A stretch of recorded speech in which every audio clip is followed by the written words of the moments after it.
É muito tenso isso daí, e eu imagino que boa parte desses camaradas até existem aqueles que começam com uma boa intenção e se perde no meio do caminho, coisa que todos os homens estão sujeitos.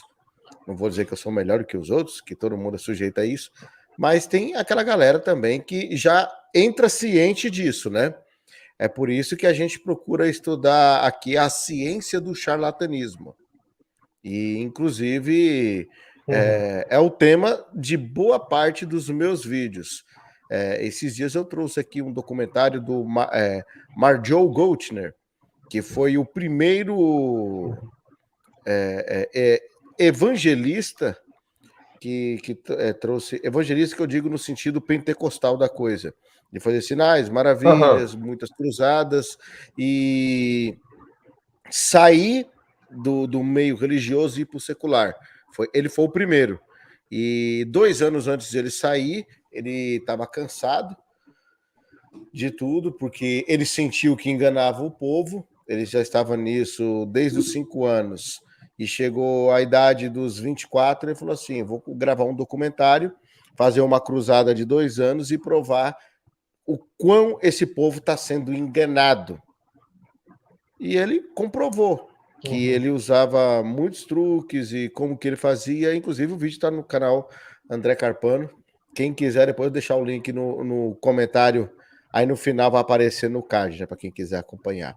Agora, Tenório, já que a gente explanou um pouco sobre essa questão aí do processo do Valdemiro, sobre a questão aqui da sentença, o que você pode trazer para nós? Apesar que a gente não pode expor dado, é complicado, né, isso daqui. Mas o que você puder falar aí, para a gente concluir essa parte. Não, eu dei um resumo para o público logo no início. Você respondia por calúnia, injúria e difamação, expliquei os crimes, e você foi absolvido porque não tem nenhum fato típico, ou seja, nenhum dos fatos que ele narrou, ou os vídeos que ele indicou, tinham um ato concreto que caracterizava um desses elementos. E na injúria também não tinha diretamente. Agora, foi bom você comentar que me lembrou uma situação, um alerta que eu quero deixar. Muito cuidado e eu tenho esse cuidado especificamente no meu livro, né? Quando eu escrevo em textos que eu faço, porque se eu não tenho uma prova da autoria para comprovar um fato criminoso ligado a uma pessoa, ao autor, tá? Ou eu não posso associar para preservar a fonte o que for, eu não posso citar nomes. Mas alguns canais recebem denúncia, esse alerta que eu quero deixar, e acabam respondendo ao processo. Eu tenho um cliente, inclusive, que vai perder uma ação, já avisei para ele, até de um desconto honorário, porque eu sei que ele vai perder, né? E para ele se conformar também, eu não perder o cliente, porque senão outro vai cobrar mais caro vendendo uma ilusão.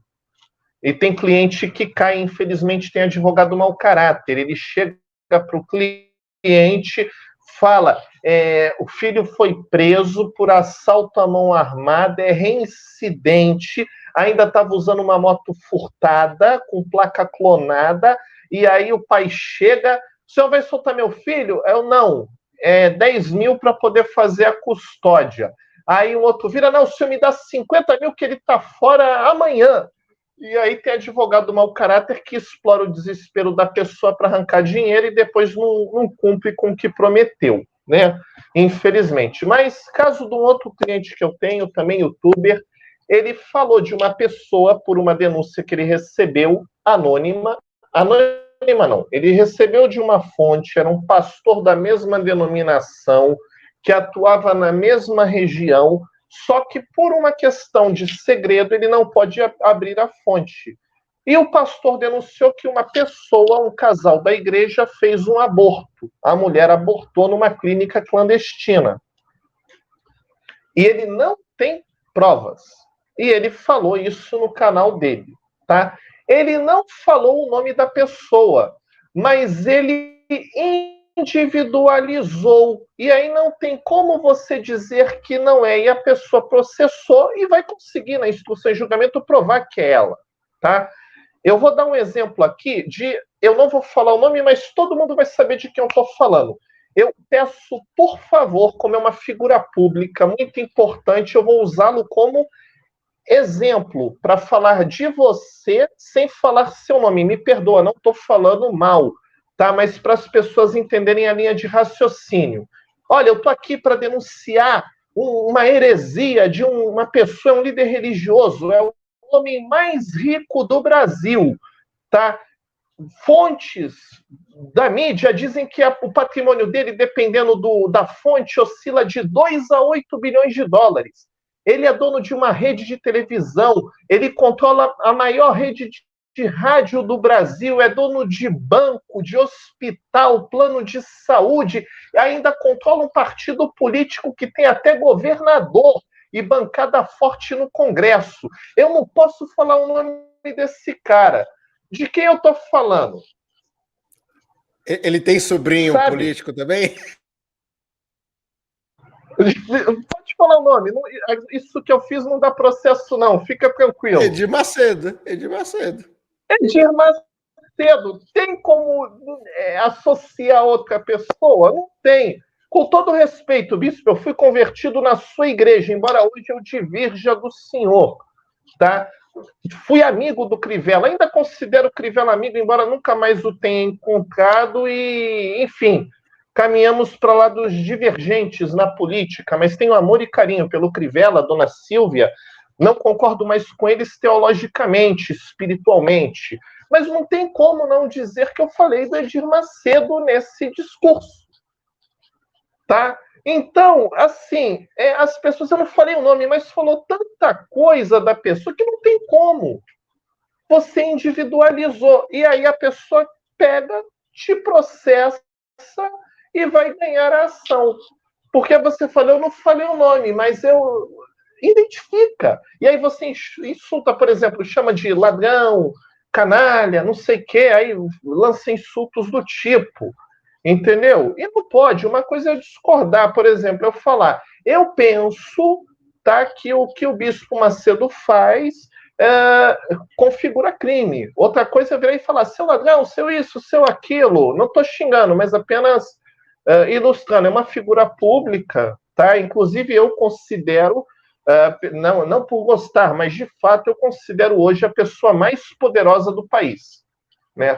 Porque é o único que conseguiu juntar um império midiático, TV e rádio, financeiro com banco, religioso com uma igreja multinacional e político, controlando um dos principais partidos do país. Né? Concordo contigo. Ele é o homem mais poderoso do Brasil. Você vê que ele está... Ele está no poder, tanto faz ser direita ou esquerda. Ele está com o governo federal, esteve com Dilma, com Temer, com Bolsonaro, está no governo Lula, e nos estados pode ser estado de direita ou de esquerda. E o partido dele está fechado com os governos de todos os estados, de alguma maneira ele consegue ter um pedacinho, uma fatia do poder em todos os estados. Tá? O homem mais poderoso do Brasil, a meu ver, isso não interessa. Mas o foco não é esse. O foco é uma dissidência dele, que é o caso da Igreja do Valdomiro, que aí fala muito em milagres, né? Curas, aquela questão da unção. E aí eu digo, o homem de Deus de verdade, ele não tem medo de ser questionado pelo milagre, e ele não foge da comprovação. E aí, família, eu quero mais uma vez agradecer imensamente a todos vocês que me acompanharam até aqui. Quero deixar em aberto que o intuito desse vídeo não é caluniar, difamar ou desonrar nenhuma pessoa. Não tolero nenhum tipo de preconceito, discurso de ódio e intolerância religiosa. Esse vídeo é apenas para trazer informação onde apuramos os fatos. Se quiser ver na íntegra, já estão ligados. Um desses cards aqui, ou então link no comentário fixado. Um forte abraço do Baixinho, até um próximo vídeo. Fui!